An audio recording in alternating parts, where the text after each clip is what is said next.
ചന്തുവിൻ്റെ ചോദ്യങ്ങൾ. ഡാ, അടുത്ത പീരീഡ് എന്താണ്? ചന്തു കുഞ്ഞനോട് ചോദിച്ചു. സയൻസ്. നീ ഹോംവർക്ക് ചെയ്തോ എന്ന് കുഞ്ഞൻ ചോദിച്ചു.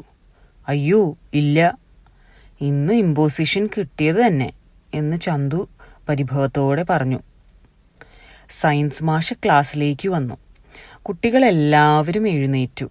എല്ലാവരും ഇരുന്നോളൂ, പഠന പുസ്തകങ്ങൾ തുറക്കൂ. ഇന്നു നമ്മൾ പഠിക്കാൻ പോകുന്നത് സൂര്യനെയും ഭൂമിയെയും പറ്റിയാണ്. മാഷ് ക്ലാസ് എടുത്തു തുടങ്ങി. ബെല്ലടിക്കാൻ 10 മിനിറ്റ് മുമ്പ് മാഷ് ക്ലാസ് നിർത്തിയിട്ട് പറഞ്ഞു, ഇനി എല്ലാവരും ഓരോരുത്തരും ഹോംവർക്ക് ചെയ്തത് കൊണ്ടുവന്നേ. പെട്ടെന്ന് ചന്തു എഴുന്നേറ്റ് പറഞ്ഞു, ഇന്നു പഠിപ്പിച്ച ഭാഗത്തിൽ എനിക്കൊരു സംശയമുണ്ട്. സംശയമോ? ആ, ചോദിച്ചോളൂ ചന്തു എന്ന് മാഷ് പറഞ്ഞു.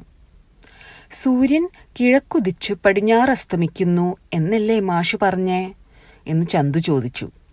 അതെ, എന്താണ് അതിൽ സംശയം ചന്തു എന്ന് മാഷ് ചോദിച്ചു. പക്ഷെ സൂര്യൻ സത്യത്തിൽ അനങ്ങുന്നില്ലല്ലോ, ഭൂമിയല്ലേ കറങ്ങുന്നത്. അപ്പോൾ മാഷ് നേരത്തെ പറഞ്ഞ വാക്യം ശരിയാണോ?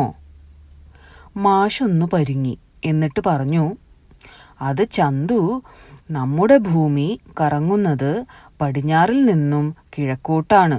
അതുകാരണം നമുക്ക് സൂര്യൻ കിഴക്കുദിച്ച് പടിഞ്ഞാറ്റിൽ അസ്തമിക്കുന്നതായി തോന്നും. അങ്ങനെ തോന്നുന്നതെല്ലാം സത്യമാകുമോ മാഷേ?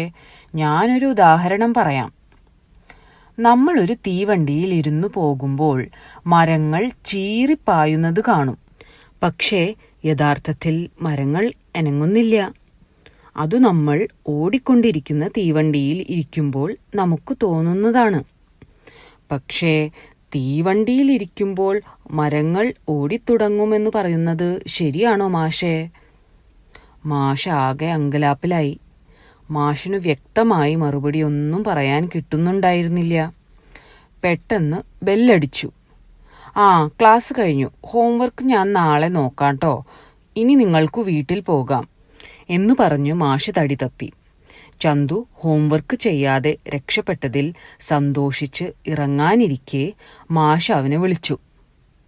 ഹോംവർക്ക് കാണിക്കാതിരിക്കാനുള്ള സൂത്രമായിരുന്നു സമയം കളയാൻ ചോദ്യം ചോദിച്ചത്.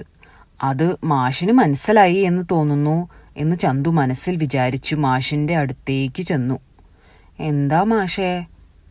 മോനെ ചന്തു, ഇനി നിനക്ക് വല്ല സംശയമുണ്ടെങ്കിൽ സ്റ്റാഫ് റൂമിൽ വന്ന് ചോദിച്ചാൽ മതിട്ടോ എന്ന് മാഷ് മെല്ലെ പറഞ്ഞു. ശരി മാഷേ എന്ന് ചന്തു ചിരിച്ചുകൊണ്ട് പറഞ്ഞു ക്ലാസ്സിൽ നിന്നും ഇറങ്ങി. കൊച്ചു കൂട്ടുകാർക്ക് കഥ ഇഷ്ടമായി എന്ന് വിചാരിക്കുന്നു.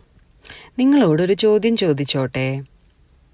ചന്തു പറഞ്ഞത് തെറ്റോ ശരിയോ? ഉത്തരം നിങ്ങൾ താഴെ കമൻസിൽ അറിയിക്കുക. വീണ്ടും കുറേ നല്ല രസമുള്ള കഥകളായിട്ട് തിരിച്ചു വരാം.